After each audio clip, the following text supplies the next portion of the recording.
10,000 rupees per month invest ಮಾಡ್ತಾ ಇದ್ದೀವಿ ಅಂದರೆ ರೇಟ್ ಆಫ್ ಇಂಟರೆಸ್ಟ್ 6.7% ಇರುತ್ತೆ. ಇದಕ್ಕೆ ಟೆನ್ಯೂರ್ ಅಂದರೆ 10 ಇಯರ್ಸ್ಗೆ. ಸೊ ನಮಗೆ ಟೋಟಲ್ ಆಗಿ ಎಷ್ಟು ಇನ್ವೆಸ್ಟ್ಮೆಂಟ್ ಅಮೌಂಟ್ ಪೇ ಮಾಡಿರ್ತೀವಿ ಅಂದರೆ 12 lakh rupees ನಾವು ಇನ್ವೆಸ್ಟ್ಮೆಂಟ್ ಮಾಡಿರ್ತೀವಿ.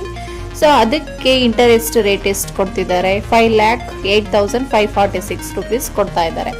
ಸೊ ಇವೆರಡು ಅಮೌಂಟು ನಾವು ಮಾಡಿರೋಂತಹ ಇನ್ವೆಸ್ಟ್ಮೆಂಟ್ ಆ್ಯಂಡ್ ಇಂಟರೆಸ್ಟ್ ಎರಡೂ ಕೂಡ ಸೇರಿದರೆ ನಮಗೆ 17,08,546 rupees ಸಿಗ್ತಾ ಇದೆ.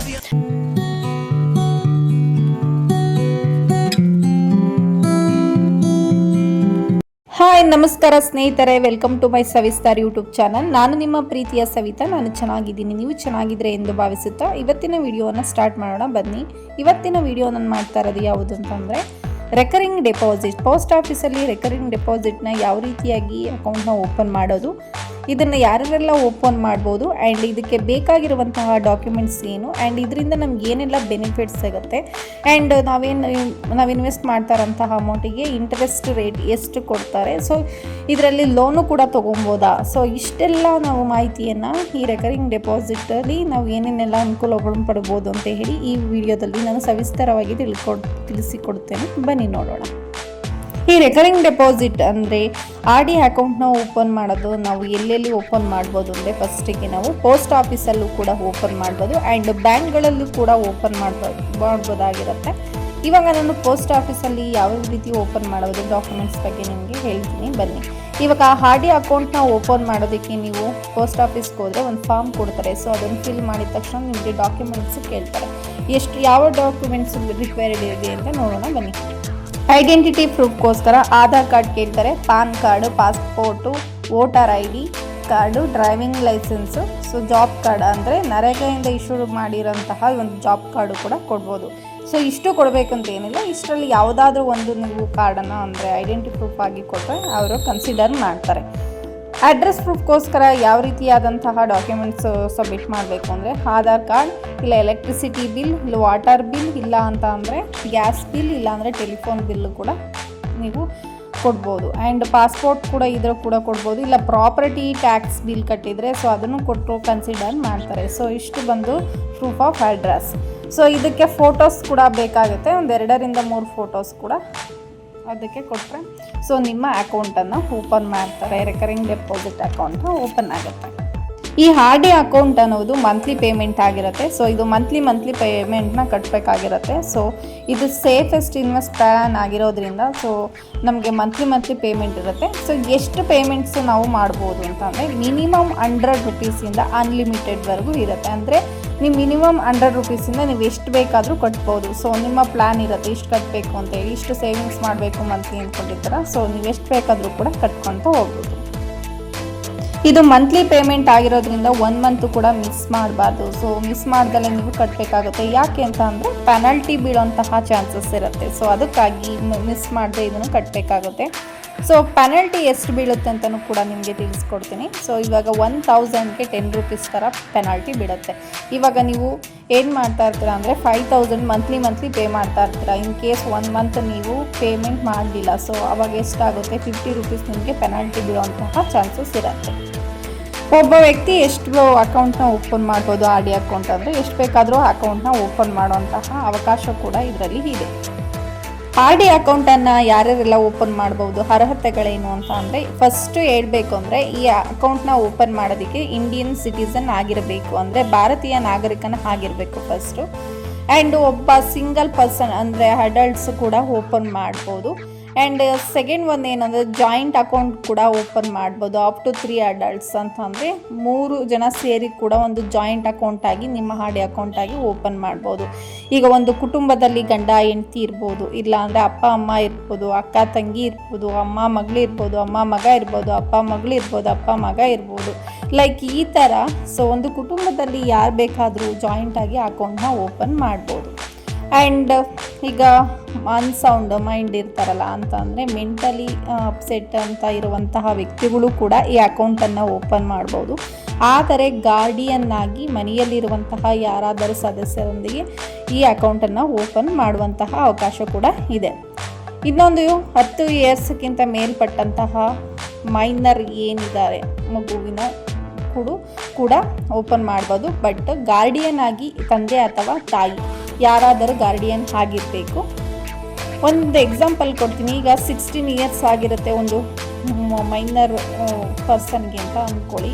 ಸೊ ಆ ಮೈನರ್ ಪರ್ಸನ್ಗೆ 18 ಇಯರ್ಸ್ ಅಂದರೆ ಅವರು ಟೆನ್ಯೂರ್ ಬಂದು 5 ಇಯರ್ಸ್ಗೆ ಇಟ್ಟಿರ್ತಾರೆ. ಸೊ ಇವಾಗ 18 ಇಯರ್ಸ್ ಆಗಿದೆ.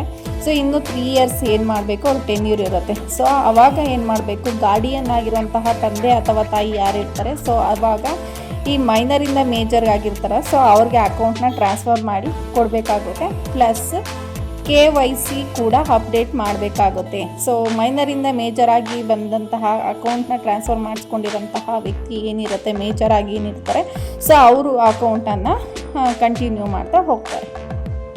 RD ಅಕೌಂಟನ್ನು ಎಷ್ಟು ವರ್ಷಗಳವರೆಗೂ ಕಟ್ಬೋದು, ಟೆನ್ಯೂರ್ ಎಷ್ಟು ಇರುತ್ತೆ ಅಂದರೆ ಮಿನಿಮಮ್ 6 ಮಂತ್ಸ್ ಇರುತ್ತೆ. ಸೊ ಮಿನಿಮಮ್ 6 ಮಂತ್ಸಿಂದ ಮ್ಯಾಕ್ಸಿಮಮ್ 10 ಇಯರ್ಸ್ವರೆಗೂ ನೀವು ಈ ಟೆನ್ಯೂರ್ ಅವಕಾಶವನ್ನು ತೊಗೊಬೋದು. ಸೊ ನಿಮಗೆ 6 ಮಂತ್ಸಿಗಾದರೂ ಇಟ್ಕೊಬೋದು, ಮ್ಯಾಕ್ಸಿಮಮ್ 10 ಇಯರ್ಸ್ಗಾದರೂ ತೊಗೊಬೋದು, ಇಲ್ಲ 5 ಇಯರ್ಸ್ಗಾದರೂ ತೊಗೊಬೋದು. ಸೊ ಅದು ನಿಮಗೆ ಸಂಬಂಧಪಟ್ಟ ವಿಷಯ ಆಗಿರುತ್ತೆ. ಈಗ 5 ಇಯರ್ಸ್ಗೆ ನೀವು ಟೆನ್ಯೂರ್ ಇಟ್ಟಿರ್ತೀರ. ಸೊ ಟೆನ್ಯೂರ್ ಇಟ್ಟಾದಮೇಲೆ 5 ಇಯರ್ಸ್ ಕಂಪ್ಲೀಟ್ ಆದಮೇಲೆ ನಿಮಗೆ ಅಮೌಂಟ್ ಇಷ್ಟು ಅಂತ ಬರುತ್ತೆ. ಸೊ ಪ್ಲಸ್ಸು ನಿಮಗೆ ಇಂಟ್ರೆಸ್ಟ್ ರೇಟು ಕೂಡ ಕೊಡ್ತಾರೆ. ಬಟ್ ಇದನ್ನು ನೀವು ಎಕ್ಸ್ಟೆಂಡ್ ಮಾಡ್ಬೋದಾ, ಅವಕಾಶ ಇದೆಯಾ ಅಂತ ಖಂಡಿತವಾಗಿಯೂ ಇದೆ. ಸೊ ಈಗ 5 ಇಯರ್ಸ್ ಆದಮೇಲೆ ನಾನು ಇನ್ನೂ 5 ಇಯರ್ಸ್ಗೆ ಎಕ್ಸ್ಟೆಂಡ್ ಮಾಡ್ತೀನಿ ಅಂದರೆ ಖಂಡಿತವಾಗಿ ಎಕ್ಸ್ಟೆಂಡ್ ಮಾಡ್ಬೋದು. ಬಟ್ ಇಂಟ್ರೆಸ್ಟ್ ರೇಟ್ ಎಷ್ಟಿರುತ್ತೆ ಅಂದರೆ ನೀವು RD ಅಕೌಂಟು ಓಪನ್ ಮಾಡಿದಾಗ ಇಂಟ್ರೆಸ್ಟ್ ರೇಟ್ ಎಷ್ಟಿರುತ್ತೆ, ಅದೇ ಇಂಟ್ರೆಸ್ಟ್ ರೇಟು ಎಕ್ಸ್ಟೆಂಡ್ ಆಗಿ ಮುಂದುವರಿಯುತ್ತೆ. ಈ RD ಅಕೌಂಟಲ್ಲಿ ಇಂಟ್ರೆಸ್ಟ್ ರೇಟ್ ಎಷ್ಟು ಕೊಡ್ತಾರೆ ಅಂದರೆ ಅಟ್ ಪ್ರೆಸೆಂಟ್ ಇರುವಂತಹ ಇಂಟ್ರೆಸ್ಟ್ ರೇಟು 6.7% ಇಂಟ್ರೆಸ್ಟ್ ರೇಟ್ ಇರುತ್ತೆ. Reserve bank of India RBI ಅನ್ನೋದು ಈ ಇಂಟ್ರೆಸ್ಟ್ ರೇಟ್ನ ಫಿಕ್ಸ್ ಮಾಡುತ್ತೆ. ಸೊ ಯಾವ ರೀತಿಯಾಗಿ ಫಿಕ್ಸ್ ಮಾಡುತ್ತೆ ಅಂದರೆ financially fluctuation, economically fluctuation and share market fluctuation, so ಇದನ್ನೆಲ್ಲ ನೋಡಿಕೊಂಡು ಇಂಟ್ರೆಸ್ಟ್ ರೇಟ್ನ ಫಿಕ್ಸ್ ಮಾಡುತ್ತೆ. ಸೊ ಇದು ವೇರಿ ಕೂಡ ಆಗ್ತಾ ಇರುತ್ತೆ. ಬಟ್ ಇವಾಗ 6.7 ಇದೆ. ಸೊ ಇದು ಇನ್ಕ್ರೀಸು ಕೂಡ ಆಗ್ಬೋದು ಆ್ಯಂಡ್ ಡಿಕ್ರೀಸು ಕೂಡ ಆಗ್ಬೋದು. ಸೊ ಇದು RBIಗೆ ಬಿಟ್ಟಿರೋಂತಹ ವಿಷಯ ಆಗಿರುತ್ತೆ. ಸೊ ನೀವು ಯಾರ್ಯಾರೆಲ್ಲ ಹೋಗಿ ಅಕೌಂಟ್ನ ಓಪನ್ ಮಾಡ್ತೀರೋ, ಸೊ ಅವಾಗ ಒಂದು ಸಾರಿ ನೀವು ಪೋಸ್ಟ್ ಆಫೀಸಲ್ಲಿ ವಿಚಾರಿಸಿ ಎಷ್ಟಿದೆ ಇವಾಗ ಅಂತ ಹೇಳಿ. ಬಟ್ ಇವಾಗ 6.7 ಇದೆ. ಈ ಅಕೌಂಟ್ ಓಪನ್ ಮಾಡಿದ ತಕ್ಷಣ ನಾವು ಅಮೌಂಟ್ ಪೇ ಮಾಡಬೇಕಾಗುತ್ತೆ ಆ್ಯಂಡ್ ಮಂತ್ಲಿ ಪೇಮೆಂಟ್ ಮಾಡೋದು ಇರುತ್ತೆ. ಸೊ ಇದು 3 ವಿಧಾನದಲ್ಲಿ ನೀವು ಮೆಥಡಲ್ಲಿ ಪೇಮೆಂಟ್ ಮಾಡ್ಬೋದು. ಫಸ್ಟ್ ಮೆಥಡ್ ಬಂದು ನೀವು ಕ್ಯಾಶ್ ಮೂಲಕ ಆದರೂ ಕೂಡ ಪೇಮೆಂಟ್ ಮಾಡ್ಬೋದು. ಇಲ್ಲ ನಾನು ಕ್ಯಾಶ್ ಮೂಲಕ ಹೋಗಿ ಪೋಸ್ಟ್ ಆಫೀಸಲ್ಲಿ ಪೇ ಮಾಡ್ತೀನಿ ಅಂತಂದರೆ ಖಂಡಿತವಾಗಿಯೂ ಅವಕಾಶ ಇದೆ. ಇಲ್ಲ ನನಗೆ ಹೋಗಿ ಪೇ ಮಾಡೋಕ್ಕಾಗೋದಿಲ್ಲ, ನಾನು ಮೊಬೈಲ್ ಮುಖಾಂತರನೇ ಪೇ ಮಾಡ್ತೀನಿ ಅಂದರೆ ಸೆಕೆಂಡ್ ಆಪ್ಷನ್ಸು ಮೊಬೈಲ್ ಮೂಲಕ UPI ಮೂಲಕ ಕೂಡ ಮಾಡ್ಬೋದು. ಆದರೆ ಇದನ್ನು ನಾವು ಯಾವ ರೀತಿಯಾಗಿ ಮಾಡಬೇಕು ಅಂತಂದರೆ, ಸೊ ಇವಾಗ ಫಸ್ಟಿಗೆ ಡೇಟ್ ಇರುತ್ತೆ ಅಂತಂದರೆ ಬಿಫೋರ್ 2 ಡೇಸ್ ಏನು ಮಾಡಬೇಕು, ನೀವು ಅಕೌಂಟಲ್ಲಿ ಅಮೌಂಟನ್ನು ಮೇಂಟೈನ್ ಮಾಡಿರಬೇಕು. ಸೊ ಆಟೋ ಪೇನು ಕೂಡ ಮಾಡ್ಕೊಬೋದು. ಫಸ್ಟ್ ಡೇಟ್ಗೆ ಬಂದ ತಕ್ಷಣ ಅದು ಆಟೋಮೆಟಿಕಲಾಗಿ ಕಟ್ ಆಗುತ್ತೆ. ಇನ್ ಕೇಸ್ ನೀವೇನಾದರೂ ಆಟೋ ಪೇ ಮಾಡ್ಕೊಂಡಿಲ್ಲ, ಇಲ್ಲ ಕ್ಯಾಶ್ ಮೇಂಟೈನ್ ಮಾಡಿಲ್ಲ ಅಂತಂದರೆ ಖಂಡಿತವಾಗಿಯೂ ಇಲ್ಲಿ ಪೆನಾಲ್ಟಿ ಬೀಳೋಂತಹ ಚಾನ್ಸಸ್ ಇಲ್ಲೂ ಕೂಡ ಇರುತ್ತೆ. ಸೊ ಹಾಗಾಗಿ ಇದು ಕೇರ್ಫುಲ್ಲಾಗಿ ಹ್ಯಾಂಡಲ್ ಮಾಡಬೇಕಾಗುತ್ತೆ. ಥರ್ಡ್ ಒನ್ ಬಂದು ಚೆಕ್ ಮೂಲಕನೂ ಕೂಡ ನಾವೇನು ಮಾಡ್ಬೋದು, ಪೇಮೆಂಟ್ ಮಾಡ್ಬೋದು. ಸೊ ಚೆಕ್ ಮೂಲಕ ಮಾಡಬೇಕಾದ್ರೂ ಕೂಡ ನಾವು ಕೇರ್ಫುಲ್ಲಾಗಿ ನೋಡ್ಕೊಬೇಕು. ಇಲ್ಲೂ ಕೂಡ ಪೆನಾಲ್ಟಿ ಬೀಳೋಂತಹ ಚಾನ್ಸಸ್ ಇರುತ್ತೆ. ಸೊ ಹೇಗೆ ಅಂತ ಅಂದರೆ, ಸೊ ಈಗ ಫಸ್ಟ್ ಡೇಟಿಗೆ ನಮಗೆ ಪೇಮೆಂಟ್ ಡೇಟ್ ಇದೆ ಅಂದರೆ ಬಿಫೋರ್ 2 ಡೇಸ್ ಏನು ಮಾಡಬೇಕು, ಚೆಕ್ ಹಾಕಿರಬೇಕು. ಸೊ ಬಿಫೋರ್ 2 ಡೇಸ್ ಚೆಕ್ ಹಾಕಿದ್ರೆ ಸೊ ಫಸ್ಟ್ ಡೇಟಿಗೆ ಹೋಗಿ ನಿಮಗೆ ಚೆಕ್ ಕ್ಲಿಯರೆನ್ಸ್ ಆಗುತ್ತೆ. ಇನ್ ಕೇಸ್ ಇಲ್ಲ ಫಸ್ಟ್ ಡೇಟಿಗೆ ಹೋಗಿಬಿಟ್ಟು ನೀವು ಚೆಕ್ ಹಾಕಿದ್ರೆ ಅವತ್ತೇ ಕ್ಲಿಯರ್ ಆಗೋದಿಲ್ಲ. ಸೊ ಅದಕ್ಕೋಸ್ಕರ ಬಿಫೋರ್ 2 ಡೇಸ್ ಚೆಕ್ ಹಾಕಿ ಕ್ಲಿಯರೆನ್ಸಿಗೆ ಅವತ್ತಿನ ಡೇಟಿಗೆ ಕ್ಲಿಯರೆನ್ಸಿಗೆ ಹೋದರೆ ಖಂಡಿತವಾಗಿ ಕ್ಲಿಯರ್ ಆಗುತ್ತೆ, ನಿಮ್ಮ ಅಮೌಂಟು ಪೇಮೆಂಟ್ ಕಟ್ ಆಗುತ್ತೆ. ಇಲ್ಲ ಅಂದರೆ ಇಲ್ಲೂ ಕೂಡ ಪೆನಾಲ್ಟಿ ಬೀಳುವಂತಹ ಚಾನ್ಸಸ್ ಇರುತ್ತೆ. ಇವಾಗ ಏನಾದರೂ ನಮಗೆ ಎಮರ್ಜೆನ್ಸಿ ಬಂತು, ನಮಗೆ ಲೋನ್ ಬೇಕು ಅಂತ ಅಂದರೆ ಖಂಡಿತವಾಗಿಯೂ ಇದರಲ್ಲಿ ಅವಕಾಶ ಇದೆ. ಸೊ ಈಗ ನೀವು 2, 3, 4 ಮಂತ್ಸ್ ಈ ಥರ 6 ಮಂತ್ಸ್ ಕಟ್ಬಿಟ್ಟು ನನಗೆ ಲೋನ್ ಬೇಕು ಅಂತಂದರೆ ಅವಕಾಶ ಇಲ್ಲ. ಯಾಕೆ ಅಂತ ಅಂದರೆ ಇದರಲ್ಲಿ 1 ಇಯರ್ ಪೇ ಮಾಡಿರಲೇಬೇಕು, ಆ್ಯಕ್ಟಿವ್ ಆಗಿರಬೇಕು ನಿಮ್ಮ ಅಕೌಂಟು, 1 ಇಯರ್ ಪೇಮೆಂಟ್ ಆಗಿರಲೇಬೇಕು. ಸೊ 1 ಇಯರ್ ಆದಮೇಲೆ ನಿಮಗೆ ಎಮರ್ಜೆನ್ಸಿ ಈ ಥರ ಏನಾದರೂ ಪ್ರಾಬ್ಲಮ್ ಇದ್ದಾಗ ಖಂಡಿತವಾಗಿ ಲೋನ್ ತಗೊಳ್ಳೋಂತಹ ಅವಕಾಶ ಇರುತ್ತೆ. ಈ ಲೋನ್ನ ನಾವು ಕಟ್ಟಿರುವಂತಹ ಅಮೌಂಟಲ್ಲಿ 50% ಆಗಿ ಕೊಡ್ತಾರೆ. ಈಗ ಫಾರ್ ಎಕ್ಸಾಂಪಲ್ ನೀವು 1 ಇಯರ್ಸ್ಟಲ್ಲಿ ನೀವೇನು ಮಾಡಿರ್ತೀರ, 2 ಲ್ಯಾಕ್ ಅನ್ನೋದನ್ನ ಸೇವ್ ಮಾಡಿ ಕಟ್ಟಿರ್ತೀರ. ಸೊ 2 ಲ್ಯಾಕಲ್ಲಿ ನಿಮಗೆ 50% ಅಂತಂದರೆ 1 ಲ್ಯಾಕ್ ನಿಮಗೆ 50% ಆಗಿ ಲೋನ್ ಕೊಡ್ತಾರೆ. ಸೊ ಇದರಲ್ಲಿ ಫ್ರೀಯಾಗಿ ಕೊಡೋದಿಲ್ಲ, ಇದರಲ್ಲೂ ಕೂಡ ಸೊ ಇಂಟ್ರೆಸ್ಟ್ ರೇಟ್ ಇರುತ್ತೆ. ಸೊ ಕಡಿಮೆ ರೇಟಲ್ಲೇ ಇರುತ್ತೆ, 2% ಆಫ್ ಇಂಟ್ರೆಸ್ಟ್ ರೇಟ್ ಇರುತ್ತೆ. ಸೊ ನೀವು ಅವರಿಗೆ ಲಮ್ಸಮ್ ಆದರೂ ಪೇಮೆಂಟ್ ಮಾಡ್ಬೋದು, ಇಲ್ಲ ಅಂತಂದರೆ ಮಂತ್ಲಿ ಇನ್ಸ್ಟಾಲ್ಮೆಂಟ್ ಮೂಲಕ ಕೂಡ ನಾನು ಕಟ್ತೀನಿ ಅಂತಾರೆ ಖಂಡಿತವಾಗಿಯೂ ಆ ಥರ ಕೂಡ ಅವಕಾಶ ಇದೆ. ಮಂತ್ಲಿ ನಾವು ತೊಗೊಂಡಿರೋವಂತಹ ಇಂಟ್ರೆಸ್ಟ್ ರೇಟು ಮತ್ತು ಲೋನ್ ಅಮೌಂಟ್ ಎರಡೂ ಕೂಡ ಪೇಮೆಂಟ್ ಮಾಡಬೇಕು. ಸೊ ಇದೇನಾದರೂ ನೀವು 5 ಇಯರ್ಸ್ಗೆ ಟೆನ್ಯೂರ್ ತೊಗೊಂಡಿದ್ರೆ ಸೊ ಮಿಕ್ಕಿದ ಅಮೌಂಟ್ ಏನಿರುತ್ತೆ ಮಂತ್ಲಿ ಅದನ್ನು ಕೂಡ ಪೇ ಮಾಡ್ತಾ ಹೋಗಬೇಕಾಗುತ್ತೆ. ಇನ್ ಕೇಸ್ ನೀವೇನಾದರೂ ಲೋನ್ ತೊಗೊಂಡಾದಮೇಲೆ ಸೊ ಅಮೌಂಟ್ ಪೇ ಮಾಡ್ತಾ ಇಲ್ಲ ಅಂತ ಅಂದರೆ ಸೊ ಪೋಸ್ಟ್ ಆಫೀಸ್ನವ್ರು ಏನು ಮಾಡ್ತಾರೆ, ಸೊ ಇನ್ನು 50% ಅವ್ರ ಹತ್ರನೇ ಇರುತ್ತೆ. ಅಂದರೆ ಓಕೆ, ಈಗ 2 ಲ್ಯಾಕಲ್ಲಿ 1 ಲ್ಯಾಕ್ ನಿಮಗೆ ಲೋನ್ ಕೊಟ್ಟಿರ್ತಾರೆ, ಮಿಕ್ಕಿದ ಅಮೌಂಟ್ ಅವ್ರ ಹತ್ರನೇ ಇರುತ್ತೆ. ಸೊ ಟೆನ್ಯೂರ್ ಏನಾದರೂ 5 ಇಯರ್ಸಿಗೆ ಇಟ್ಟಿದ್ರೆ ಖಂಡಿತವಾಗಿಯೂ ಅದನ್ನು ಅವರೇ ಕಟ್ ಮಾಡಿಕೊಂಡು ಸೊ ಅಕೌಂಟನ್ನು ಕ್ಲೋಸ್ ಮಾಡ್ತಾರೆ. ಅಕೌಂಟ್ ಹೋಲ್ಡರ್ ಏನಾದರೂ ಪ್ರಿಮಿಸಸ್ ಅಂದರೆ ಡೆತ್ ಆದರೆ ಅವರ ನಾಮಿನಿ ಯಾರೇ ಮಾಡಿರ್ತಾರೆ ಎಲ್ಲ ಅಧಿಕಾರಗಳು ಅವರಿಗೆ ಹೋಗುತ್ತೆ. ಆ್ಯಂಡ್ ಅವ್ರು ಏನಾದರೂ ಅಮೌಂಟ್ ಇಟ್ಟಿದ್ರೆ ಸೊ ಅದು ಕೂಡ ಅವರಿಗೆ ಸೇರ್ತಕ್ಕಂಥದ್ದು. ಇವಾಗ ಯಾವ ರೀತಿಯಾಗಿ ನಾವು ಇವಾಗ ಪರ್ ಮಂತು ಈಗ 500 ಇಲ್ಲ 1000 ಇಲ್ಲ 2000 ಇಲ್ಲ 5000 ನಮ್ಮಲ್ಲಿ ಯಾವ ರೀತಿಯಾಗಿ ಇರುತ್ತೆ ಅಮೌಂಟು. ಸೊ ಮಂತ್ಲಿ ಯಾವ ಥರ ಪೇಮೆಂಟ್ ಮಾಡಿದ್ರೆ ಸೊ ಲಾಂಗ್ ಪೀರಿಯಡ್ ಇಟ್ಟರೆ ಎಷ್ಟು ಬರುತ್ತೆ ಅಂತ ನಾವು ಇವಾಗ ಪ್ರಾಕ್ಟಿಕಲ್ ಆಗಿ ತೋರಿಸ್ಕೊಡ್ತೀನಿ ಬನ್ನಿ. ನೋಡಿ, monthly investment, rate of interest, tenure ಅಂದರೆ ಟೈಮ್ ಪೀರಿಯಡ್ ಎಷ್ಟು ವರ್ಷಗಳ ಕಾಲ ಇಡ್ತೀವಿ ಅಂತೇಳಿ, investment amount, return amount, total amount. Return amount ಅಂತ ಅಂದರೆ ಸೊ ಇಂಟರೆಸ್ಟ್ ರೇಟ್ ಹಾಕಿ ಎಷ್ಟು ಅಮೌಂಟ್ ಕೊಡ್ತಾರಲ್ಲ ಸೊ ಅದು. ಇವಾಗ ನೋಡೋಣ ಬನ್ನಿ. 1000 ರೂಪೀಸ್ ಮಂತ್ಲಿ ನಾವು ಪೇ ಮಾಡ್ತಾ ಹೋದರೆ ಸೊ ಅದಕ್ಕೆ 6.7 ರೂಪೀಸ್ ಇಂಟ್ರೆಸ್ಟ್ ಹಾಕ್ತಾರೆ. 5 ಇಯರ್ಸ್ಗೆ ಎಷ್ಟಾಗುತ್ತೆ ಅಂದರೆ 60,000 ನಾವು ಇನ್ವೆಸ್ಟ್ ಮಾಡಿರ್ತೀವಿ. ಸೊ ಅವರು ನಮಗೆ ಇಂಟರೆಸ್ಟ್ ರೇಟ್ ಹಾಕಿ 11,369 ರೂಪೀಸ್ ಇಂಟರೆಸ್ಟ್ ಬಂದಿರುತ್ತೆ. ನಾವು ಇನ್ವೆಸ್ಟ್ ಮಾಡಿರೋಂತಹ ಅಮೌಂಟು ಮತ್ತು ಇಂಟರೆಸ್ಟ್ ಎರಡೂ ಸೇರಿಸಿದ್ರೆ 71,369 ರೂಪೀಸ್ ಸಿಗುತ್ತೆ ನಮಗೆ. ಇಲ್ಲ ನಾನು 2000 ಮಂತ್ಲಿ ಪೇ ಮಾಡ್ತೀನಿ ಅಂತಂದರೆ 6.7 ಇಂಟರೆಸ್ಟ್ ರೇಟ್ ಇರುತ್ತೆ, 5 ಇಯರ್ಸ್ ಟೆನ್ಯೂರ್ ಇಟ್ಟಿರ್ತೀವಿ. ಸೊ ಟೋಟಲು ನಾವು ಇನ್ವೆಸ್ಟ್ ಮಾಡಿರೋಂತಹ ಅಮೌಂಟು 1,20,000 ರೂಪೀಸ್ ಆಗುತ್ತೆ. ರಿಟರ್ನ್ ಅಮೌಂಟು ಅಂದರೆ ಇಂಟರೆಸ್ಟ್ ಸೇರಿ 22,732 ಆಗಿರುತ್ತೆ. ಸೊ ನಾವು ಇನ್ವೆಸ್ಟ್ ಮಾಡಿರೋದು ಪ್ಲಸ್ ಇಂಟರೆಸ್ಟ್ ಬಂದಿರೋದು ಇವೆರಡು ಟೋಟಲ್ ಮಾಡಿದ್ರೆ ನಮಗೆ ಸಿಗೋದು 1,42,732 ರೂಪೀಸ್ ಸಿಗುತ್ತೆ. ಇಲ್ಲ ನಾನು ಮಂತ್ಲಿ 5,000 ಪೇ ಮಾಡ್ತಾ ಹೋಗ್ತೀನಿ, ಒಂದು ಸ್ವಲ್ಪ ದೊಡ್ಡ ಅಮೌಂಟೇ ಪೇ ಮಾಡ್ತೀನಿ ಸೇವಿಂಗ್ಸ್ ಮಾಡೋಣ ಅಂತ ಅಂದರೆ 6.7% ಇಂಟ್ರೆಸ್ಟ್ ರೇಟ್ ಇರುತ್ತೆ. 5 ಇಯರ್ಸಿಗೆ ಎಷ್ಟಾಗುತ್ತೆ ಅಂದರೆ ನಾವು ಇನ್ವೆಸ್ಟ್ ಮಾಡಿರೋಂತಹ ಅಮೌಂಟು 3 ಲ್ಯಾಕ್ ರೂಪೀಸ್ ಆಗುತ್ತೆ. ಇಂಟರೆಸ್ಟ್ ರೇಟ್ ಎಷ್ಟಾಗುತ್ತೆ, ಇಂಟರೆಸ್ಟ್ ರೇಟ್ ಸೇರಿ ಎಲ್ಲ ಅಂದರೆ ಅಮೌಂಟು 56,832 ಆಗುತ್ತೆ. ಇವೆರಡು ಹ್ಯಾಡ್ ಮಾಡಿದ್ರೆ ನಮಗೆ 3,56,830 ರೂಪೀಸ್ ಸಿಗುತ್ತೆ. ಇಲ್ಲ ಒಂದು ಸ್ವಲ್ಪ ಇನ್ನೂ ಬಲ್ಕ್ ಅಮೌಂಟ್ ನಾನು ಇನ್ವೆಸ್ಟ್ ಮಾಡ್ತಾ ಹೋಗ್ತೀನಿ ಮಂತ್ಲಿ ಅಂತ ಅಂದರೆ 10,000 ರೂಪೀಸ್ ಪರ್ ಮಂತ್ ನಾವು ಇನ್ವೆಸ್ಟ್ ಮಾಡ್ತಾ ಹೋದರೆ 6.7% ಇಂಟ್ರೆಸ್ಟ್ ರೇಟಂಗೆ 5 ಇಯರ್ಸಿಗೆ ಎಷ್ಟಾಗುತ್ತೆ ಅಂದರೆ 6 ಲ್ಯಾಕ್ ರೂಪೀಸ್ ಆಗುತ್ತೆ ನಾವು ಇನ್ವೆಸ್ಟ್ ಮಾಡಿರೋಂತಹ ಅಮೌಂಟು.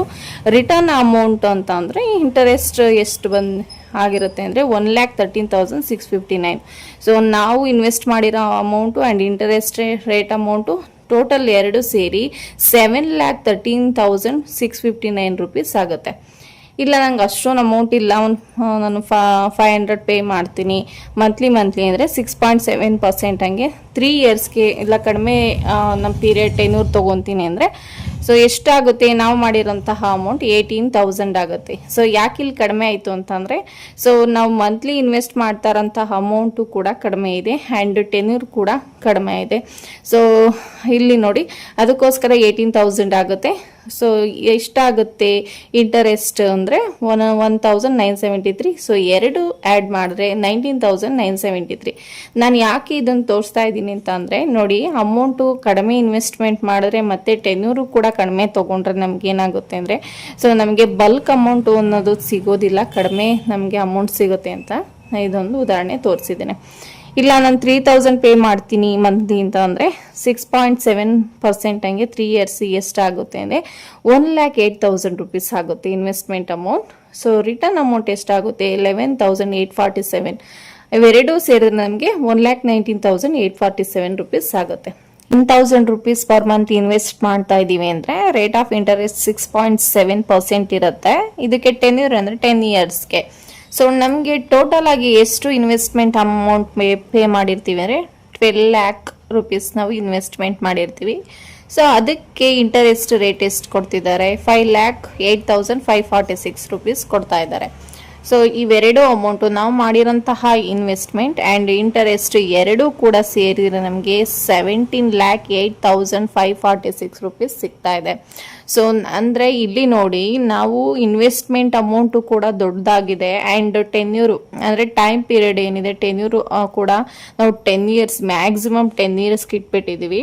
ಸೊ ಅದಕ್ಕೋಸ್ಕರ ನಮಗೆ ಇನ್ವೆಸ್ಟ್ಮೆಂಟ್ ಅಮೌಂಟು ಕೂಡ ನಮಗೆ 12,000 ಜಾಸ್ತಿ ಆಗಿದೆ ಆ್ಯಂಡ್ ಅದಕ್ಕೆ ಇಂಟರೆಸ್ಟು ಕೂಡ ಜಾಸ್ತಿ ಆಗಿದೆ, 5,08,546. ಸೊ ಇವೆರಡೂ ಕೂಡ ಆ್ಯಡ್ ಮಾಡಿದ್ರೆ ನಮಗೆ ಸಿಗ್ತಾ ಇರೋದು ಒಂದು ಬಲ್ಕ್ ಅಮೌಂಟ್, ಒಂದು ದೊಡ್ಡ ಅಮೌಂಟ್ ಅಂದರೆ 17,08,546. ಸೊ ಅದಕ್ಕೋಸ್ಕರ ನಾವೇನು ಮಾಡಬೇಕು, ಇದರಲ್ಲಿ ನಾವು ಜಾಸ್ತಿ ಪೀರಿಯಡ್ ಟೆನ್ಯೂರ್ ನಾವು ಜಾಸ್ತಿ ಇಯರ್ ತೊಗೊಂಡ್ರೆ ನಮಗೆ ಒಂದು ಲಮ್ಸಮ್ ಅಮೌಂಟ್ ಅನ್ನೋದು ಸಿಗುತ್ತೆ ಅಂತಲೇ ಹೇಳ್ಬೋದು.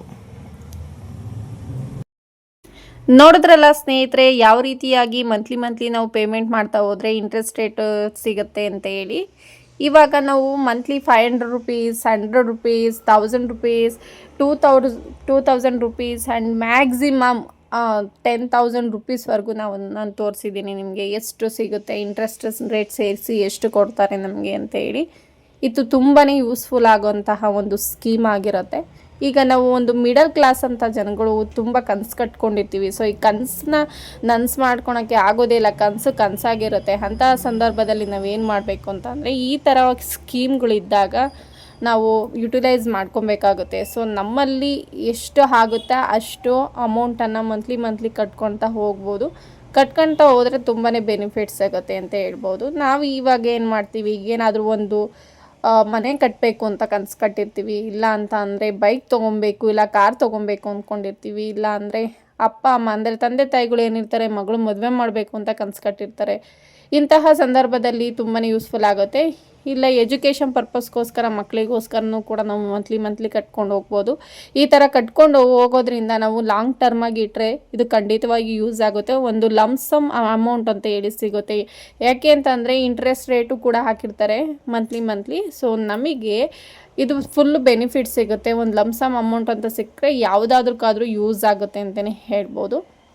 ಆ್ಯಂಡ್ ಇದನ್ನು ನಾವು ಯಾವ ರೀತಿಯಾಗಿ ಯುಟಿಲೈಸ್ ಮಾಡ್ಕೊಬೇಕು ಅಂದರೆ, ನಮ್ಮಲ್ಲಿ ಎಷ್ಟಿದೆ ಅಮೌಂಟು ಅಂತ.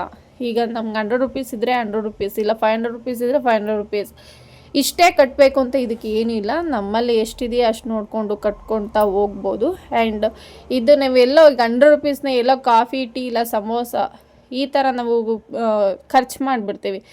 ಅದಕ್ಕಾಗಿ ನಾವೇನು ಮಾಡಬೇಕು ಅಂದರೆ, ಈ ಥರ ಎಲ್ಲೋ ಉಳಿಸ್ತಾರೆ 100 rupees, ನಮಗೆ ಏಜ್ ಆದಂತಹ ಕಾಲದಲ್ಲಿ ನಮಗೆ ಹೆಲ್ತಿಗೆ ಕೂಡ ಇದು ಹೆಲ್ಪ್ಫುಲ್ ಆಗುತ್ತೆ ಅಂತಲೇ ಹೇಳ್ಬೋದು. ನಮ್ಗೆ ಏಜ್ ಆದಾಗ ಯಾರು ನೋಡ್ಕೊತಾರೋ ಬಿಡ್ತಾರೋ ಗೊತ್ತಿಲ್ಲ, ಬಟ್ ಇದಂತೂ ನಮ್ಮ ಕೈ ಹಿಡಿಯುತ್ತೆ ಅಂತ ಹೇಳ್ಬೋದು. ಈ ಥರ ತುಂಬಾ ಸ್ಕೀಮ್ಸ್ ಇದ್ದಾವೆ ಪೋಸ್ಟ್ ಆಫೀಸಲ್ಲಿ. ಮುಂದಿನ ವಿಡಿಯೋದಲ್ಲಿ ಇನ್ನೂ ಯಾವ್ಯಾವ ರೀತಿಯಾದ ಸ್ಕೀಮ್ಸ್ಗಳಿದ್ದಾವೆ ಅಂತ ಹೇಳಿ ನಾನು ನಿಮಗೆ ತೋರಿಸ್ಕೊಡ್ತೀನಿ. ಅದರಿಂದ ಏನೇನೆಲ್ಲ ಬೆನಿಫಿಟ್ಟು, ಅದರಲ್ಲೂ ಕೂಡ ಯಾವ ರೀತಿಯಾಗಿ ಇಂಟ್ರೆಸ್ಟ್ ರೇಟ್ ಸಿಗುತ್ತೆ ಅಂತ ನಾನು ನಿಮಗೆ ತಿಳಿಸಿಕೊಡ್ತೀನಿ.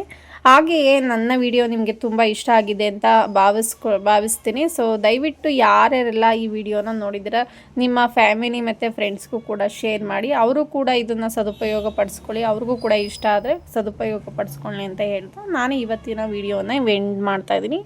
ಮುಂದಿನ ವಿಡಿಯೋದೊಂದಿಗೆ ನಾನು ನಿಮ್ಮ ಮುಂದೆ ಬರ್ತೀನಿ. ಅಲ್ಲಿವರೆಗೂ ಟೇಕ್ ಕೇರ್, ಬಾಯ್.